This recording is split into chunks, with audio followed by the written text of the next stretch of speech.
Hey guys, how's it going? It is your boy, Manga Mandrew, and I'm here to do my reaction to Dr. Stone, Manga Chapter 215, and boy oh boy, is this going to be a follow-up to the last chapter, because if I remember what happened last chapter, and unfortunately I don't, it was the conclusion, sort of what happened with the Medusa. They have no idea what happened. They were able to create a television and monitor so that they can monitor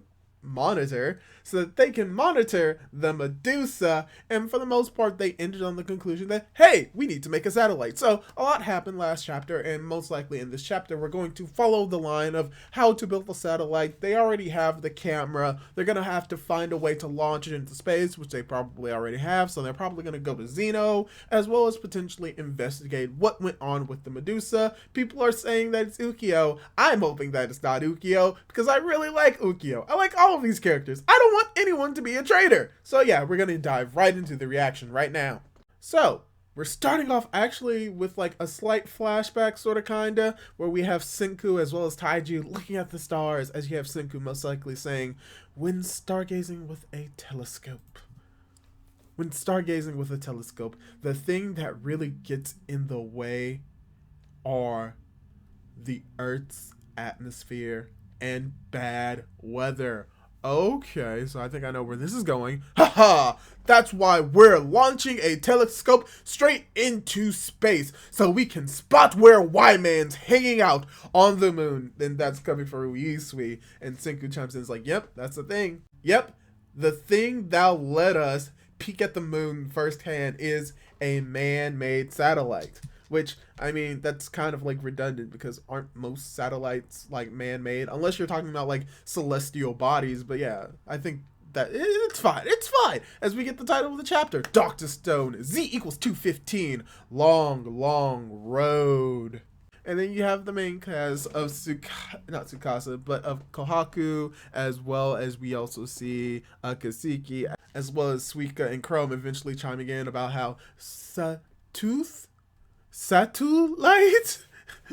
And Kazuki's like, launch? Like one of the airplanes? As you have Chrome's like, so until we find Y-Man, it's gonna keep flying around up there? Won't it run out of fuel? Strictly speaking, a satellite doesn't fly. Instead, it's continuously falling towards the Earth. Oh, well, yeah. I never really thought about that. Crude, we're falling back to Earth? As we get this depiction of how the satellite works, it's like it keeps going round and around and around. It's like, yikes, now we're falling from the opposite side. Oh, okay, so they're imagining themselves falling, as you have both Chrome as well as Suika's like, always falling, spinning around? So that means a satellite doesn't need fuel. Freaky! Well, yeah, it doesn't need fuel, but like, I'm trying to think, like, it still would need like a significant battery to keep it going, like recording. So that's probably something that they're going to bring up. But the you have Senku's like, more or less though, it still needs a energy source. Yeah, like I said, it still needs they're going to create, I know exactly how they're going to do it. Oh, I know exactly how to do it, as you have Ukyo, because beaming moon photo data back to Earth and calculating and adjusting its position both require electricity. As you have Kohaku's like, not Kohaku, Suika's like, electricity? Why not just plug in some batteries? Except batteries would run out of juice real fast, coming from Chrome, which brings us to a source of energy in space that'll basically never run out. Luckily for us, good old Mr. Sun is hanging out up there while emitting an almost infinite amount of energy. They're gonna create solar panels. Yeah! Energy from the sun? Solar panels coming from Gin. And like, yeah, I as soon as like I realized energy, battery, like, yeah, they're gonna create solar panels. Yes. And now they're creating them, as you have Senku's like, Kohaku and crew dug up the sweet ingredient Kagoshima. Celium comes in handy once again.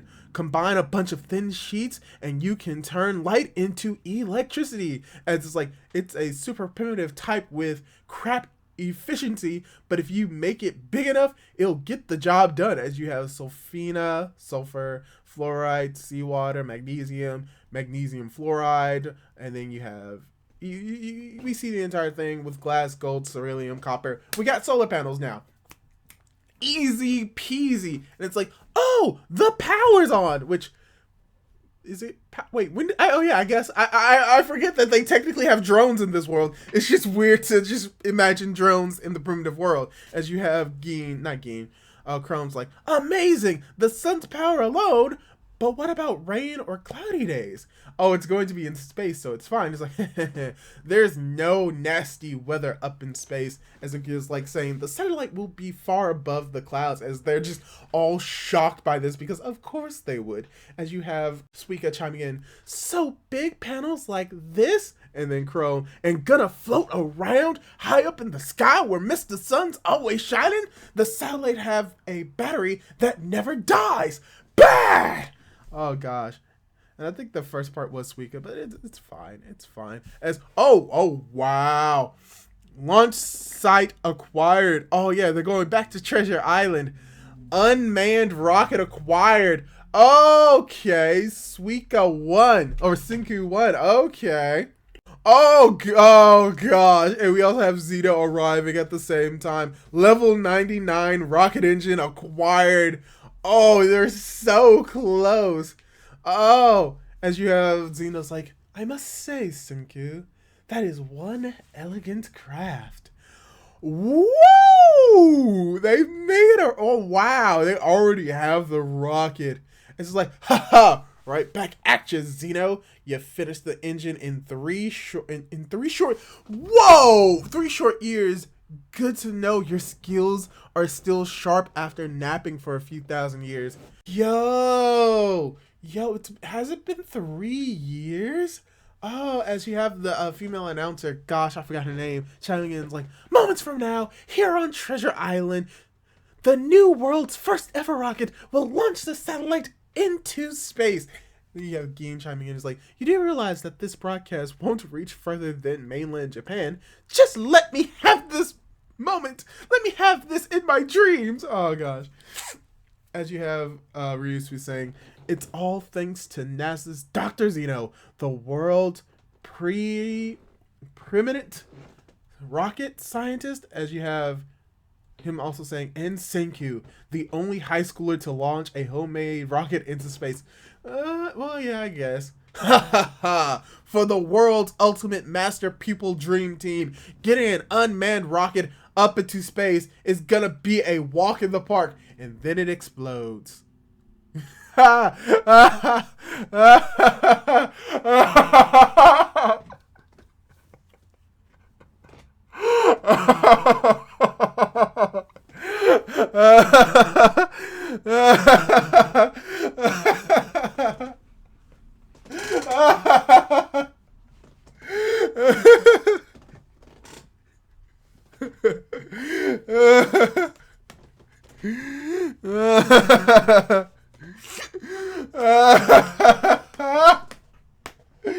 I called it so much. I didn't even look at the other side when I saw that the rocket was flipping. We see the rocket flip into the water. They have to do repairs on it. And then the next page, we see it blow up. I called it. Didn't even see this happen, just called it, and it was hilarious. As we have Zeno and Senku's like, the thermal installation was corroded by gas, which poked a hole in the nozzle. Everything looked so solid on paper, but I guess our Stone World creations are always going to be kind of shoddy. As time passes, they're about to launch the rocket, and then it explodes again. Oh gosh. And then next thing we know, it's like you have everyone thinking, just some faulty wiring. It's an exceedingly complex, even rocket R2D in the 21st century saw these sorts of incidents, and you have games like, that's all it took? What a shame. And then you have sides like, it's just like how encoding for getting a single hyphen in a line can cause your whole program to fail. I mean, yeah, as we see that they're working on the rocket a little bit more, and they think that it's not going to go off, and luckily enough, they've gone through a lot of trial and errors, like an air bubble in the vaporizing tube this time. It busted the inner wing as it's launching and it's failing, and then this time It blows up again. It blows up again. But this time, it actually rockets itself into space. Okay. And then it explodes. Oh, that's an amazing. Oh, that's so great. Oh, this is just a good double page spread of the explosion. As you have everyone just being worried, as you have Yo, it's like, God, that's gonna break your spirit. How many years has it been of going back to square one over and over? Those two are unreal. How the heck do they do it? Oh, as you have Yo looking at this, as you also have both Chrome and Suika also just copying their plans and trying to understand it as well as the chapter ends. Oh, okay. Oh, this is so great. Oh, this is why I love Dr. Stone. Oh gosh. Yeah, I'm thinking it's gonna be a while before they actually get like a functional rocket. We may see it next chapter. We may see it in the next like 4 chapters. Maybe they have to like do something that they forgot to like help it. And it's also making me thinking that they probably will name this rocket Senku something. So yeah, I guess I'm going into review mode. Overall, this was just really just a normal Dr. Stone chapter. We get the process that they need to make a satellite. The first thing that they need to do is make sure that the satellite has power while it's like circling around the Earth. We get an explanation for that. You know, gravity, it's technically falling, but because of the gravitational force on it, as well as on the Earth, it's not going to completely crash to the Earth. It's the same reason why the Earth is still able, it's not the Earth, the Moon is able to rotate around the Earth. That's what happens with satellites as well. They'll eventually fall, but that's fine. But they need a way to power it, which is why we now have solar panels, solar cells. So they were able to create that with relative ease, like they do with everything. As well as now that we have the solar panels, now they are going to go down the line of creating a rocket, which, like I said, the rocket doesn't work the first time. They have the launch site, they have the actual rocket, they have the engine created by Zeno. Everything is coming together, but like all science experiments that are done for the first time, sometimes it just doesn't go off well, especially if you're doing it from scratch. And as we see in this chapter, the ship, it doesn't necessarily blow up the first time, but it misfires, falls into the water. Second time it explodes. Third time it explodes. Fourth time it explodes. Fifth time you have this big like bombastic explosion showing how difficult it is to actually send a rocket to the moon, and that the smallest error could lead to a fatal disaster, which is why they haven't sent the satellite up yet. They most likely already have it ready. For the most part, what they probably need with the satellite is probably just, you know, the camera, the solar panels, the wings, like to keep the solar panels in, which they could probably do relatively easy as they were able to actually build the whole of the rocket. So we're just seeing more of the scientific processes that you don't really see, the trial and error, and how when it comes to building a rocket, there's a lot of trial and error that you need to buff out because it's literally life and death. As we end the chapter with Senku and Zeno somehow inspiring Yo of all people to like still have faith in all of this, as we also get to see Chrome and Suika trying their best to like sort of replicate what they're doing, learning, and we are getting some time passing. So it's not just going to be a single day, it's not going to be a single month, it may be a couple of years where in the next chapter we may see Senku a little bit older, Suiku and Chrome a little bit older. Heck, Yo in this panel looks like he's very older, and he's like in his like 20s.